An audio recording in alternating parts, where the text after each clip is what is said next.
Сегодняшняя тема. Каким вы видите мир, нашу планету, цивилизацию через 30 лет, в 2050 году? Через 30 лет, как сказал один умный человек в синей кофте с надписью «Татарсол», он мне сказал, что через 30 лет искусственный интеллект захватит весь мир.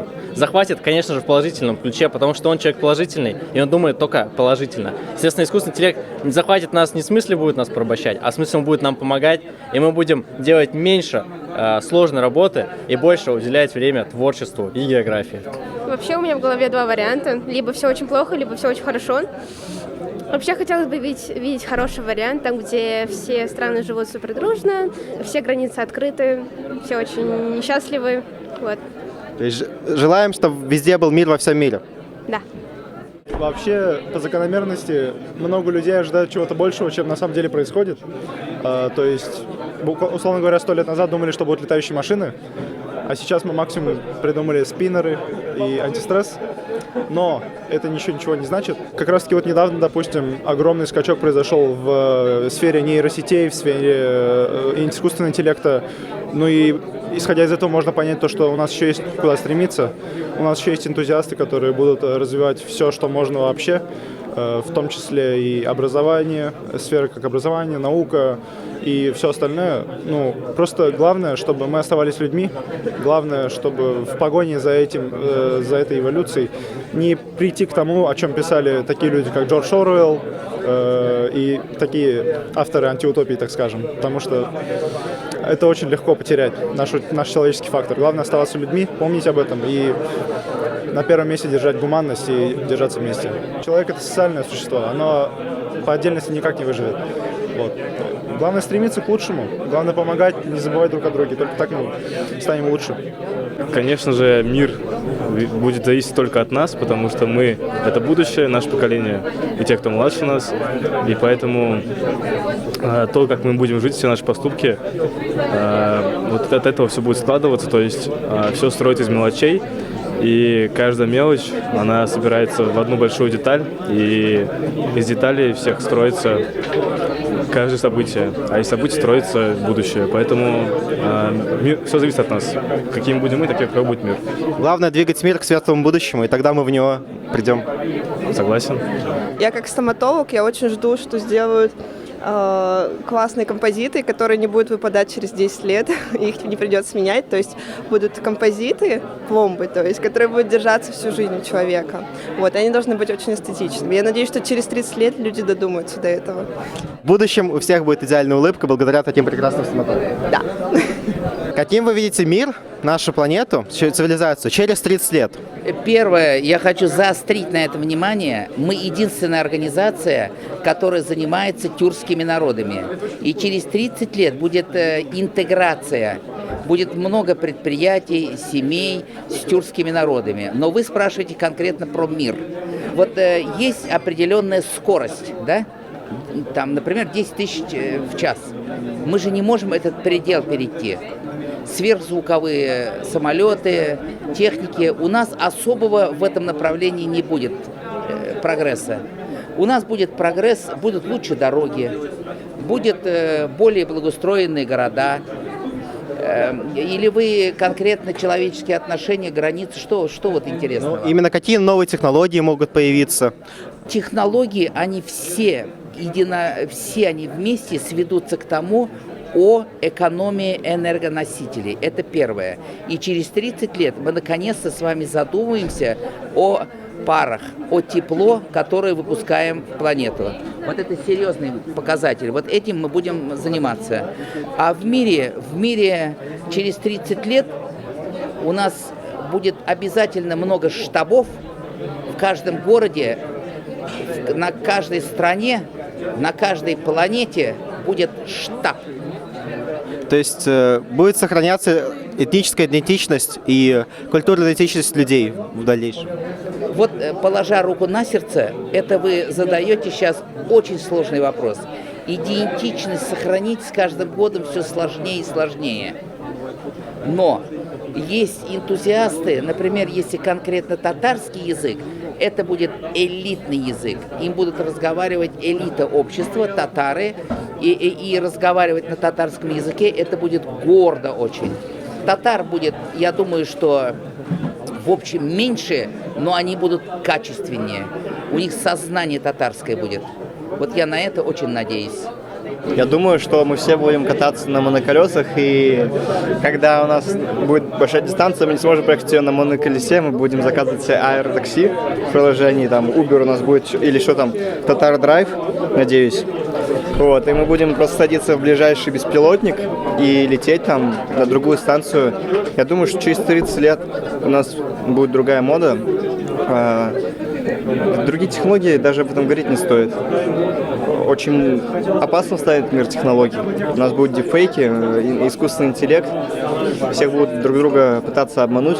Потом от этого забредут систему защиты, и те, кто будут заниматься, и будут зарабатывать большие деньги, как сейчас зарабатывают белые хакеры и пентестеры. А как именно поменяется образ жизни людей, их ежедневная рутина? Ничего не поменяется. Да? Мы все так же будем просыпаться рано утром и идти на работу. Мы не знаем, что у нас будет по населению, но в любом случае, я думаю, оно не сильно вперед улетит. Мне кажется, мир очень изменится, и мы вообще его не узнаем. Мне кажется, будет очень много новых технологий. К примеру, я очень хочу, чтобы в новой цивилизации, да, появилось такое, чтобы были такие канатные дороги, да, по которым мы будем передвигаться, и это будет как автобус. Вот это моя мечта. Надеюсь, через 30 лет это будет все. А как именно поменяется образ жизни людей, их рутина? Но мне кажется, очень много профессий будет именно в телефоне. Искусственный интеллект появляется, и он все заменит, и просто очень много профессий исчезнут. Допустим, мне кажется, что, возможно, даже появятся какие-нибудь роботы-врачи, who knows. Вот, наверное, как-то так. А что тогда будут делать люди, если у них не будет работы? Люди, я не знаю, ну, наверное, будут искать работу там в телефоне, какие-нибудь инфлюенсеры, СММщики, не знаю, через 30... не может быть инфлюенсером. Ну да, тогда, блин, уж, наверное, будет какой-нибудь всемирный кризис, может и нет. В общем, время покажет. Да.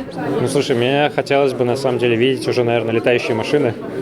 Там все вот эти вот фильмы новые, которые про будущее рассказывают, да, прям что-то такое, чего сейчас прям конкретно нету. А как именно поменяется образ жизни людей, их ежедневная рутина?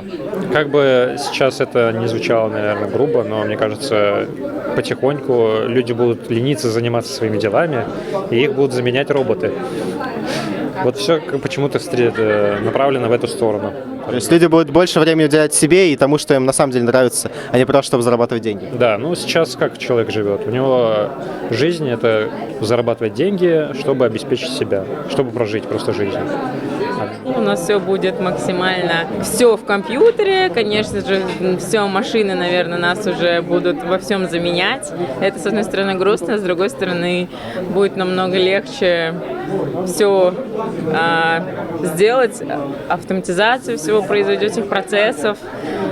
И вот, если честно, глубоко, если даже мыслить, мне кажется, это классно, то, что сейчас это все к этому идет, но страшно будет и дальше последствия.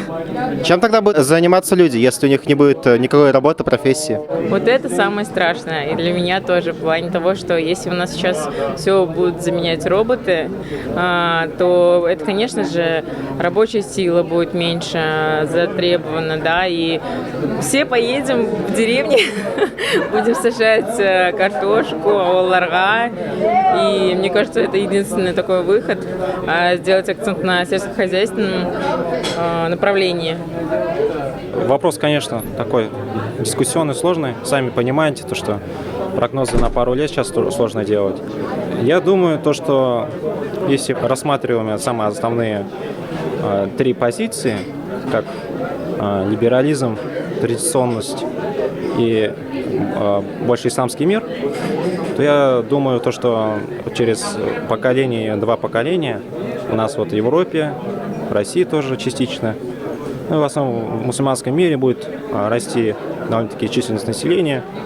Ну, конечно, это связано с семейной политикой, которая проводит сам ислам, которую он сам предлагает, потому что семейные ценности сами выходят на очень главную позицию. И в этом плане я вижу то, что мир больше по своей численности, по своей актуальности, наверное, будет идти в этом направлении, будет замещаться население Европы. Также я думаю, то, что скоро исчезнет вообще понятие национальных границ. Может быть, формально у нас будут существовать какие-то страны и так далее. Но, как говорится, грядет большая ураза, она уже прошла. Грядут большие перемены, они уже идут. Поэтому мы больше ждем появления нового социализма, так называемого цифрового рабства, когда люди будут практически обеспечены. По-моему, даже Папа Римский об этом говорил, что надо обеспечить программами все бедные страны, чтобы никто это не страдал, никто не бедствовал. Но на самом деле это все звучит двумысленно. На словах одно, на деле это будет на самом деле каким-то, может быть, рабством и так далее. Нет. Трудно сказать. Но не будут ли люди становиться более светскими? Ведь все же в последние годы курс на то, что и мусульмане, и христиане все больше отдаляются от религии, становятся больше примерившим каким-то глобальным ценностям, чем традиционным. Конечно же, будет идти увеличение количества мусульман, но как наш пророк, саллаллаху алейхи вассалям, говорил, то, что чем ближе к концу света, тем качество мусульман будет уменьшаться. Об этом много хадисов, много примеров, много доказательств приводилось. В этом плане, да, качество будет меняться очень сильно. И начнутся такие времена, когда может все очень сильно поменяться, взгляды на жизнь вообще. Как мне представляется, тенденция в сторону глобализации, она сейчас гораздо сильнее, чем в сторону регионализации. И наиболее распространенные, допустим, языки будут все более глубже проникать, все более шире распространяться, а малые языки будут, конечно, страдать. И в этом плане, допустим, вот деятельность штаба, я ее считаю очень актуальной, поскольку хоть татарский не совсем малый язык, но его пока не то что сохранение, а развитие, вот именно правильное слово, татарского языка, оно именно в эру глобализации очень важно.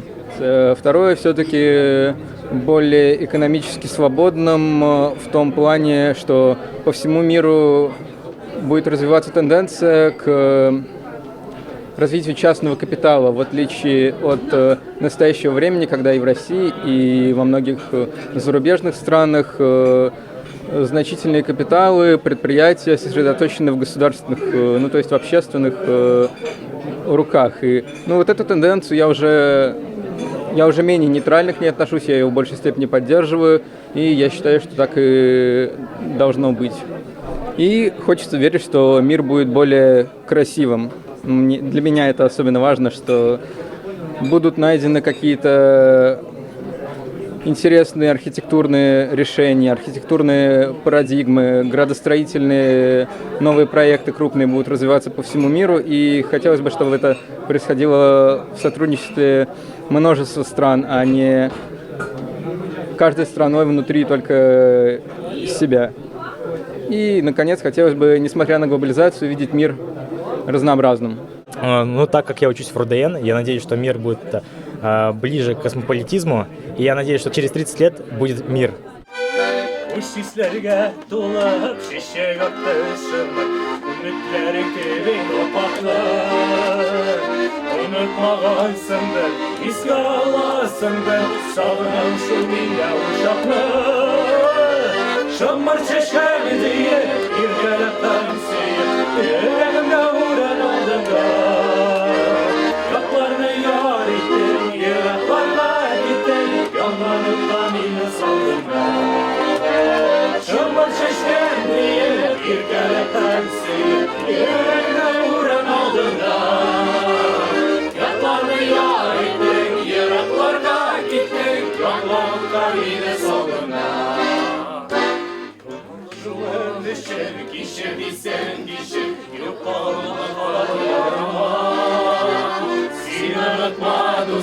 Merhabetten istim, yazmışların iznim orada. Yaktı yaşlar yazır, çevgisi yılmazır. Kes ağrını ismi düşürmeyim. Yüreğinde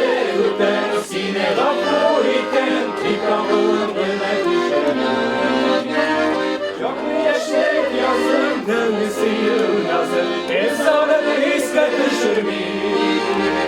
Yüreğinde gurbet sine gafur iten ki kanılım